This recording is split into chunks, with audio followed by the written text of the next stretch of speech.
Micheletti, Minnesota hockey immortality. Now, why would you say that? Because he's on the mural at Mariucci, where the 18-4-2 Golden Gophers hockey team plays. And to be included in/on a mural, you got to have a little immortality to you. And our man does. He's also been part of the 9 to Noon Covenant for quite some time at PatMick2626. And here he is. How have you been? I've been good. How are you? Excellent. Any big NFL playoff opinions? Well, I was. First of all, congratulations on a fantastic season. Listen to you pretty much every game, and per usual, you were fantastic. Thank you, Patrick. I'm a momentum guy, and I'm going to take you back to the NFC Championship a year ago, and the Detroit Lions blowing the lead after the first half. I thought at the end of the game, I just thought, you know what, they're primed and ready to win a Super Bowl. So I was on them all year, and I'm sticking with that. Okay, so thus you, you're Mick Tocchet, okay? You're akin to Rick Tocchet from back in the day. So, correct. Yeah, great, cool. The Lions are going to win. What about the spotting up factor in the 9 or the 9.5? Hey, it doesn't bother me because they can score at will, and it doesn't bother me at all. Take 2 touchdowns. I don't care. This traditionally, the division round traditionally is a weekend where the big favorites cover. And the wild card has a little more unpredictability to it with dim dogs. But the Lions getting themselves healthy and winning the Super Bowl would not be a big surprise to me. But and shame on me for last weekend thinking that Mike Tomlin, the Pittsburgh Steelers, what am I thinking? No. Thinking that they were going to cover that point spread. No, don't feel bad about that ever. And I'll stick with, and I haven't looked back at it, but if you have division foes in a backyard brawl, 1,000 times, 100 times, I'm taking the points every single time because of I agreed. Right. And and this one was wrong. Okay. But you obviously have to factor other things into it, the way Pittsburgh was playing at the end of the year. But, there was a factor in that if you were considering the dog in that game. I always consider that, PA, and that's why I didn't feel good about the Vikings going, even though it was a neutral field or whatever you want to call it, or going on the road. I don't care. I'm all about how are you at the end of the year. Is the vibe there? Is everything just rolling like it should be? And the little hiccup against Detroit, and then all the noise during the week about KOC getting traded and all this stuff. I just thought that noise played a factor. And I'm all about momentum going into the playoffs. Your alma mater is 18-4-2, and fourth in the precious pairwise. Now, first question: are you calling the Notre Dame games on Fox 9 Friday and then Fox 9 Plus Saturday? Correct. That is correct. Oh, that'd be sweet. Yes, I am. So Golden Gophers hockey Friday night Fox 9. And Saturday on Fox 9 Plus, Mick Tocchet analyzing. What do you like about the squad?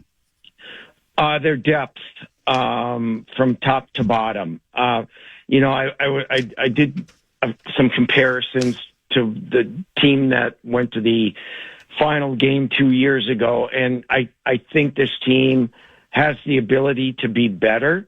When you look, there's not a line that you would look at if you're an opposing coach and say, yeah, we have to stop that line tonight and we're going to be in pretty good shape. They're getting scoring up and down the lineup, and their decor, which was, you looked at, and there's some younger guys there, and, guys going into their second year, like a Sam Renzel, and you say, and, is that going to be enough? And that group has been fabulous all season long, and so it's a team that's been banged up. I think, I don't think they've had their full lineup in. I think they missed like 6 or 7 games of not having their full lineup in, and they just keep winning.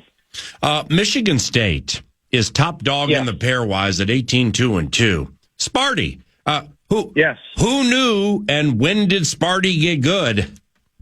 Well, 2 years ago when they hired Adam Nightingale as their coach, of course. And he started to bring in some big time recruits, and he used the transfer portal really well. They sunk some money into the program. Their facility now is one of the best in the country, and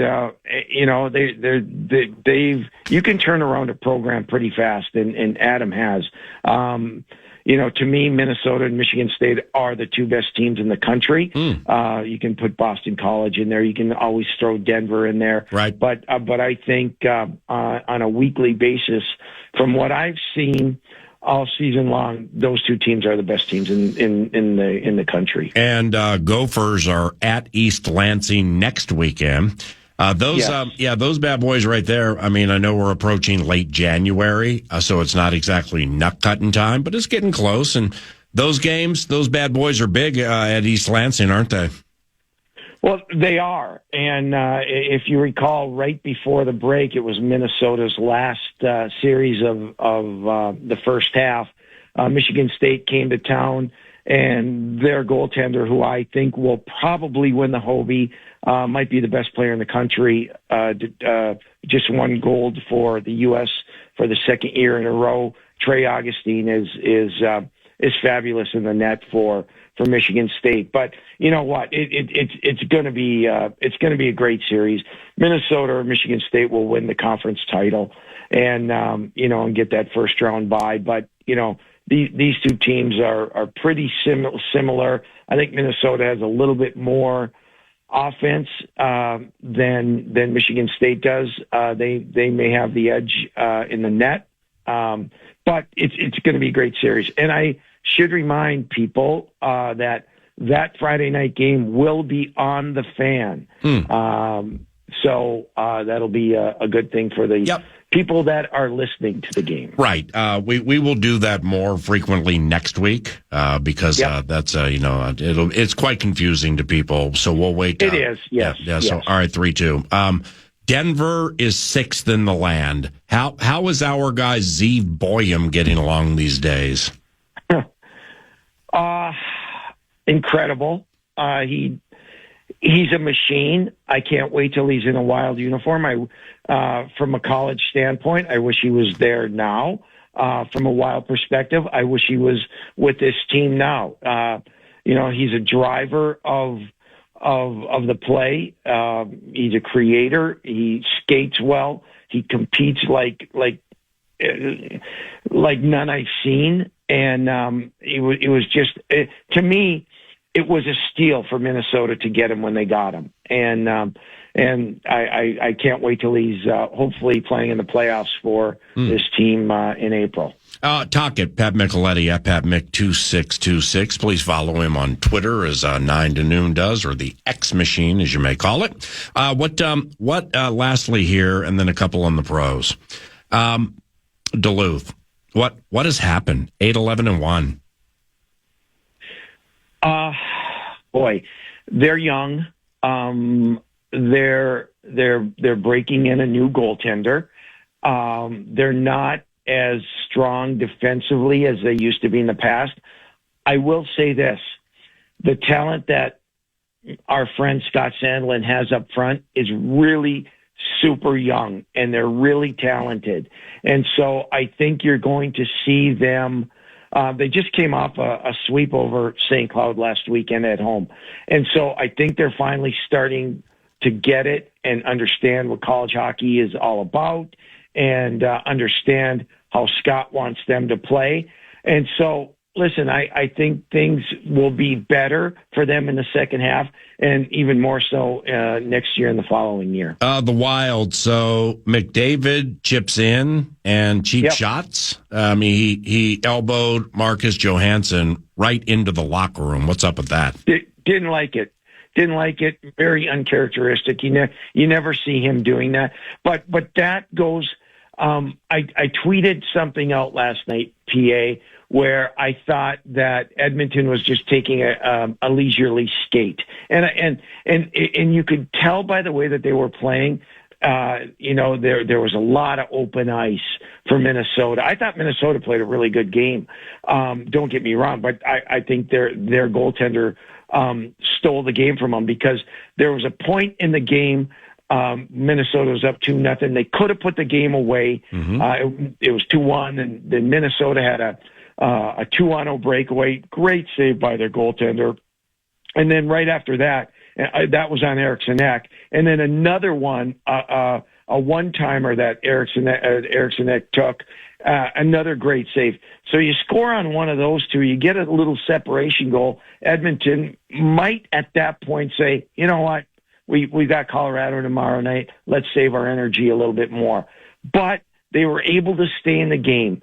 And then when McDavid says, "Okay, I'm gonna do something great," he does, and that was it. But I thought last night the game was there to be had, and I think the Edmonton's goalie bailed the Oilers out. Good chatting with you again. Let's do it frequently, okay? Sounds great. Great to talk to you. Take care. Yeah, you too. Pat Micheletti at PatMick2626. Hey, we started the show with a 9 to noon favorite called Skol Stories for Kids. And some people saw it tweeted about and maybe caught part of it, but they want to hear it in totality. We're going to do that next on 9 to noon. Welcome back, 9 to noon. It is time for a 2024 Vikings season edition of Skol Story for Kids. 9 to noon presents Skol Stories for Kids. Yay, indeed, Vikings fans. I wish I didn't have to do this at this time of January, but it's an annual occurrence indeed. So let's begin. Skol Stories for Kids. What a story I have for you this morning, boys and girls. The annual adventure of Vikings fandom, excitement as it unfurls. Mostly exhilarating, though at times it became absurd. If the 14 wins were a punch bowl, well, the last two, they were the turd. But I don't want to get ahead of myself, so let's begin here. Let's go back to September. The outcome of the season then was so much less clear. Vegas said we'd win fewer than 7 games. The unknowns, so many. But we knew one thing, that we would turn Danny Dimes into a penny. And here comes Daniel Jones, 12 of 22 for 111 yards. Vikes lead 21-6. Jones. Oh, he threw it to Van Ginkel. Touchdown! That's the 4th touchdown in Andrew Van Ginkel's career. And he read Daniel Jones like a book, and that book had a happy ending. 27-6, Minnesota. At the time, it was just a win over an awful squad, it would seem. But months later, Daniel Jones somehow ends up on our team? We upset the Niners the next week. Now that is an intention getter. Here's a Jefferson touchdown to remind you of when the hope and vibes were better. 2nd and 9 for the Vikings from their own 3. Darnold under center. Play action to Jones. Back to pass. Bosa picked up. Deep shot. Jefferson. Yes! Caught at the 50. Heads left to the 40. Touch back to the 25. Heads to the right. He's trying to outrun the Niners. To the 5. Touchdown! A 97-yard touchdown from Sam Darnold to Justin Jefferson. And your Minnesota Vikings have a 9-0 lead. What a huge win that was over a juggernaut Super Bowl contender. I mean, Christian McCaffrey's postcards from Germany, they were being stamped return to sender. The Niners imploded with injuries like a haymaker to the mouth. Meanwhile, we got to beat those Texans if we're going to sweep the vaunted AFC South. Diggs, slot left. Dell, inside slot left. Collins outside of them on 2nd down. Stroud facing a blitz. Flips it right. Caught Cam Akers. Touchdown, Houston Texans. An 8-yard touchdown pass from C.J. Stroud to Cam Akers. And that is Akers' first touchdown for the Texans. 4th this year thrown by C.J. Stroud. And it's 21-6 Minnesota. Hey, Cam Akers, he scored for them. He'd become a Viking later on, too, oddly enough. And he was the more explosive back for us the final couple games when times for Aaron Jones got rough. Darnold was sacked 4 times, but we didn't care because we won the day. Kind of like Naylor muffing a punt at Lambeau. If you still win, what do you got to say? Jalen Naylor back to return the punt after Brandon Powell got shaken up. Naylor retreats, calls for a fair catch, and he muffed it. And this is going to be a Green Bay Packers. It's not a touchdown. Yeah, you can't advance it, so they're at the 3 first and goal. Oh, man. I mean, Naylor was moonwalking, tried to catch it above his helmet, might have been looking up into the sun. My man. Hey, we thought we'd be 1-3. So as a fan base, we're filled with jubilant glee. The offense is good. The retread QB has had some sort of epiphany. Off to London town. Now it's A-Raj and the Jets. If you believe that team was going to be a disaster, well, I hope you're cashing those bets. The Jets, 5 of 16 on 3rd down. Rodgers back to pass, fade right. And intercepted! Did Gilmore pick it off? Come on, the Vikings. Yes! Vikings ball! I believe it was Stephon Gilmore, but he's being mugged by his teammates. And why wouldn't he? The Minnesota Vikings are going to improve to 5-0. Stephon Gilmore, with his first interception wearing the colors, has sent the Vikings into the bye week with an interception of Aaron Rodgers and what will be their 5th consecutive victory. Well done, young man. Now, PA wanted Stephon ejected from that Colts game 2 seasons in the past, but they've shared an elevator together now. How long did that awkward silence last? Undefeated, bye-week chill, it's Lions week, and we're all abuzz. And then immediately left in awe by everything Ben Johnson's offense does. Great eye, handoff Gibbs, gets room to the right side, cuts it up to the 40 outside the number. Oh, he shakes on a Viking at the 30 and he's gone. 46-yard touchdown, and it was a masterpiece by Jahmyr Gibbs. That's the longest run of his career, and it's 10-6 Minnesota. Cam Bynum stuck in cement by Gibbs. Khalif Raymond making our guys trip. But no big deal, guys. We hung close with the kiddies. Just get a grip. I mean, we'll get another shot at them week 18, so we'll make them pay. But for now, oh yeah, it's a short week and we got to deal with McVay. 7-0 Minnesota. Stafford back to pass, throws to the end zone, caught, touchdown. It's a touchdown for the LA Rams, and it's Kyren Williams with his 2nd receiving touchdown this year. He has 10 touchdowns on the season, and that score means Kyren Williams has scored in 10 consecutive games, which ties a Rams record held by running back Greg Bell from the late 80s at 7-6. Still nutty that Flores said Puka's sudden return had him a bit fooled.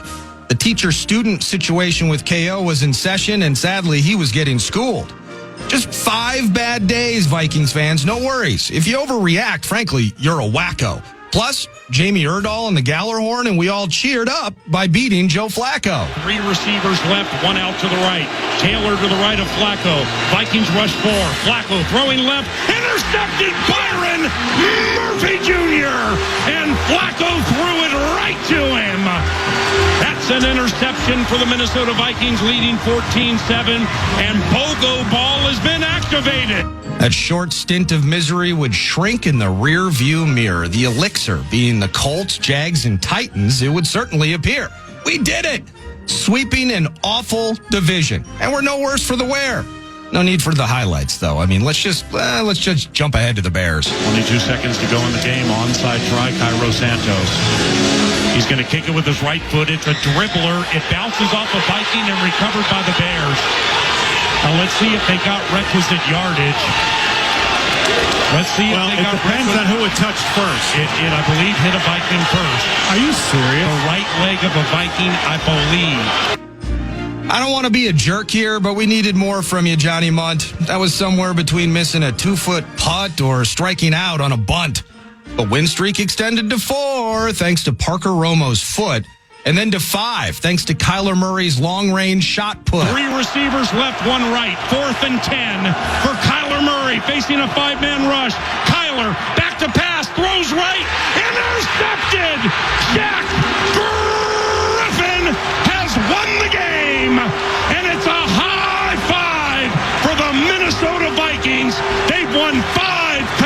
consecutive games.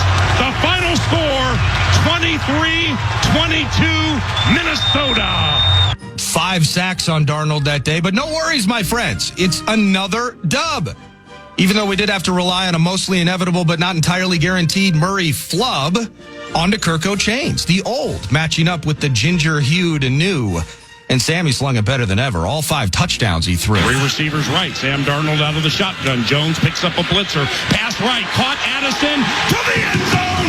Touchdown! Jordan Addison makes it 34-21. And for Sam Darnold, that's a high five. For the first time in his career, he's thrown 5 touchdown passes in a game. And for Jordan Addison, that's the first 3-touchdown game of his career. 11-2 in mid-December? How the heck did that happen? This fan base is on fire. We're all standing, clapping, and dapping. Slaughter the Bears in primetime. Someone whispers, have we played anyone good? Does it count if we broke a losing streak in Seattle's neighborhood? 1st and 10 from the Seattle 39. 3:58 to go. Seattle leads by 4 in the fourth quarter. Sam steps up. Sam throws left. Caught. Jefferson. Touchdown! Yes! Sam, the man on the fan, finds the moneymaker Justin Jefferson. And the Vikings have taken a 26-24 lead. All right, that's certainly something. Handling business at Lumen. But next up, it's the Packers. It's our version of Seinfeld's Newman. Josh Jacobs, the freight train. Nice weapon for the whiny LaFleur. But it was Addison on this particular menu. In fact, it was the soup du jour. 1st and 10 from the Green Bay 18. The Vikings are chewing on the clock here in the third quarter. Play action. And Sam throws to the right. Throws to Addison. Caught. Touchdown! Jordan Addison with his 9th receiving touchdown this year. The Vikings have a 19-3 lead. Everything is in place, Vikings fans. Destiny in our own hands. Postseason secured, but kind of hoping to make bye-week plans. All the momentum in our favor. I could feel it right down to the bone. To beat the Lions, we frankly, be good in the red zone. 4th and goal from the 2 for the Vikings. Darnold shotgun. Addison in short motion to the right. Snap. Lions blitz. Anzalone picked up. Darnold, great time. He's going to run out to the right. Eyes into the end zone. Throws. Incomplete. No flags. And the Lions stop the Vikings inside the red zone again. The Vikings continue to bleed in the red area. They're 0-4 for touchdowns. Multiple open receivers were there. The throws were so awful, he missed them. Sam's first taste of playoff-like football. Sure hope he got it out of his system, because the dance starts now and we need our squad at its best. Neutral field, Rams take 2, and, well, you know the rest. 4 receivers. Darnold steps away from pressure for a second, but then he is sacked. Darnold back to pass. The pocket is claustrophobic, and he's sacked. Steps up in the pocket. He's holding it too long. Just run. Throw it, man! Bounces around in the pocket, and he's sacked for a 6th time. The Rams have hit the pick 6 with sack. Sam bouncing around, looking, holding the ball, and getting destroyed again. Just throw it. Back to pass, and he's taken down for an 8th time. 8 sacks on Sam Darnold. You know, he could have thrown that football easily, but decided not to. Right. And took another sack. Well, that's nice. So that's been sacked 9 times. 9 for today. I mean, that's an epic number. And like that, it was over. Spoiling great memories that were made. That one got all the hair as they ripped off the Band-Aid. A depressing way in which we conclude this particular story, but gotta be honest, this is also kind of familiar territory. Yes, the head coach will get his contract extension. Yes, we'll lose a bunch of players in free agency, too many to mention. Evergreen offensive line talkers as if we needed another reason. But hey, at least we won 14 games in the regular season. That was another Skol Story for Kids. When 9 to noon returns, we will discuss Kevin O'Connell and Kwesi Adolfo-Mensah and the press conference they have coming up around the corner on KFAN. All righty. The general manager for the Minnesota Vikings, Kwesi Adolfo-Mensah, we believe, speaks at noon. And during the program, assumedly part or most of that will be carried Then Kevin O'Connell speaks at 12:45, both of those from Twin Cities Orthopedics Performance Center. And that definitely will be carried on KFAN at 12:45. Another reminder for you, Sunday at in middle of the day, at the 2:30, 3:30, something like that, Rams Eagles on KFAN. And our beloved Ben Lieber How about that? is the sideline analyst for Westwood One, which is super, super cool, and very proud of Ben. Yeah, 2 p.m. kickoff, Rams and Eagles. 2 p.m. Nacho time this Sunday. Make sure you listen, as we will be. Friday Football Feast tomorrow with PA in charge. For Eric Nordquist, I'm Paul Allen. Thank you very much for listening to FM 100.3 KFAN when you do, and we will chat tomorrow. Bye-bye. 9 to noon.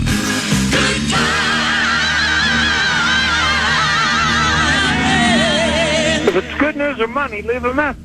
Podcast today's Paul Allen Show, or listen back to previous show and interviews by going to the iHeartRadio app or KFAN.com.